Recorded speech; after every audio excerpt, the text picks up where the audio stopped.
Vamos atualizar agora as notícias sobre o furacão Milton, que passou pela Flórida, nos Estados Unidos.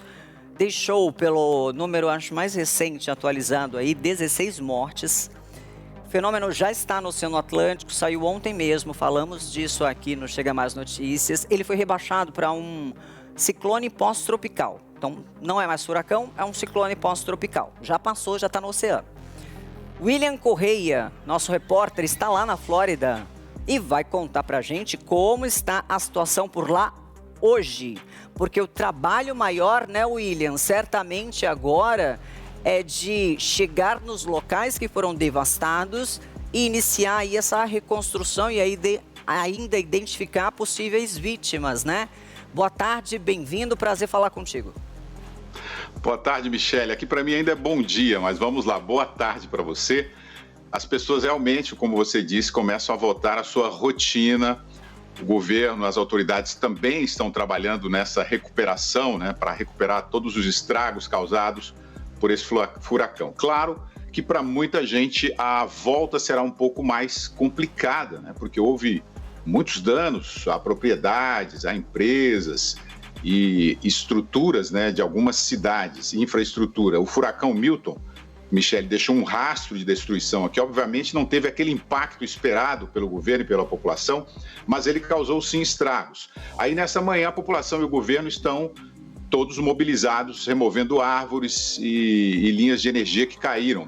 Há muitos bairros aqui, para as pessoas terem uma noção aí no Brasil, que ainda continuam inundados e as pessoas não podem voltar para suas casas.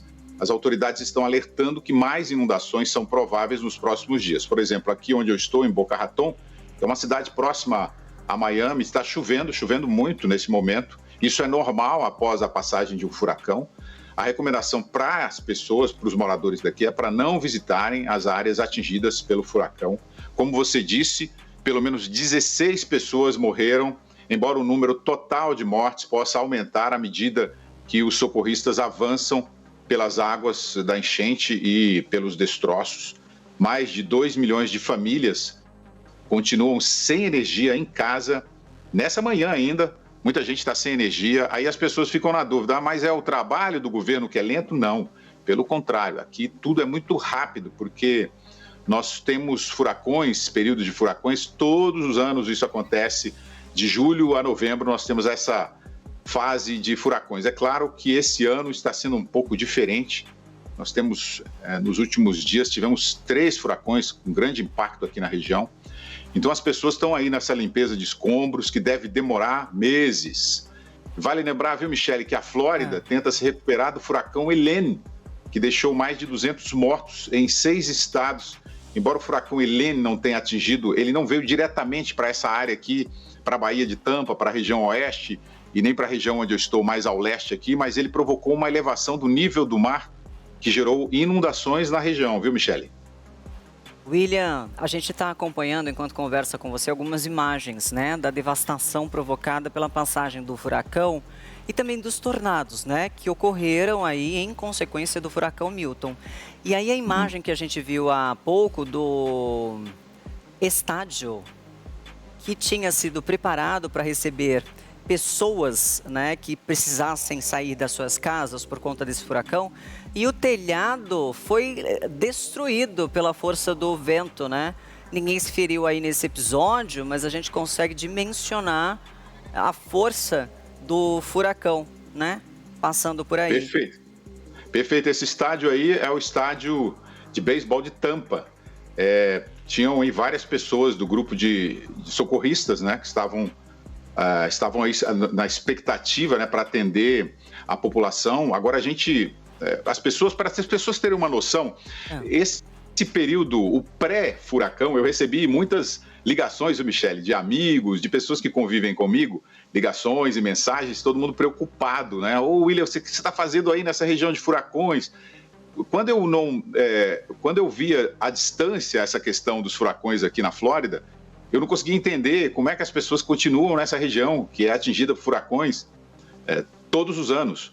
Mas aqui a gente tem uma segurança muito grande, o governo trabalha muito bem nesse resgate e na retirada dessas famílias dessas áreas inundadas, né, as áreas atingidas pelo furacão.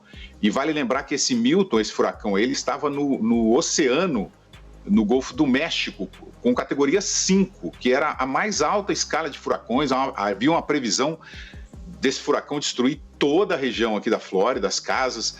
Ele estava com 270 quilômetros por hora, e se ele atingisse o continente com essa força toda, seria destruição total das cidades. Por isso o governo, ele obrigou que 6 milhões de pessoas, aí eu digo obrigou mesmo, que 6 milhões de pessoas deixassem suas casas. Felizmente o furacão Milton atingiu a Flórida na categoria 3, com 200 quilômetros por hora, que era também muito forte ainda, mas logo depois ele se enfraqueceu e foi para a categoria 1.